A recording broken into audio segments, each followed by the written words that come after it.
এমন কিছু video game রয়েছে যেগুলো পুরো পৃথিবীব্যাপী ব্যান করা হয়েছে। এই সকল ভিডিও গেমগুলোতে ভায়োলেন্স থাকার পাশাপাশি এমন সব দৃশ্য রয়েছে যেগুলো দর্শকদের জন্য একেবারে সুইটেবল নয়। বিভিন্ন কারণে এই সকল ভিডিও গেমগুলোকে পৃথিবীর বিভিন্ন দেশ ব্যান করেছে। তো কোন বিখ্যাত গেমগুলিকে নিষিদ্ধ করা হয়েছে এবং কেনই বা এগুলোকে নিষিদ্ধ করা হয়েছে, এই সব কিছু জানতে পারবেন আজকের এই ভিডিওতে। তো প্রথমে রয়েছে EA স্পোর্ট MMA।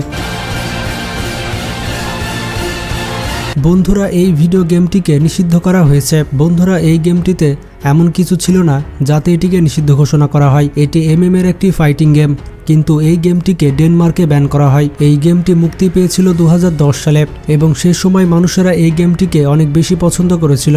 কিন্তু গেমটিতে কিছু প্রবলেম ছিল। এই গেমের মধ্যে কিছু জিনিসপত্র ভালোমতো প্রমোট করা হয়েছিল, যেমন ক্যাফেন ও চিনি দিয়ে তৈরি পানীয়, কিন্তু ডেনমার্ক দেশটিতে এই সকল কিছু প্রমোট করার পারমিশন নেই। তারা এগুলো প্রমোট করার পারমিশন দেয় না যাতে বাচ্চারা এগুলো কম ইউজ করে। বন্ধুরা, শুধুমাত্র এই ড্রিঙ্কসের কারণে ডেনমার্কে এই জনপ্রিয় গেমটিকে ব্যান করা হয়েছে।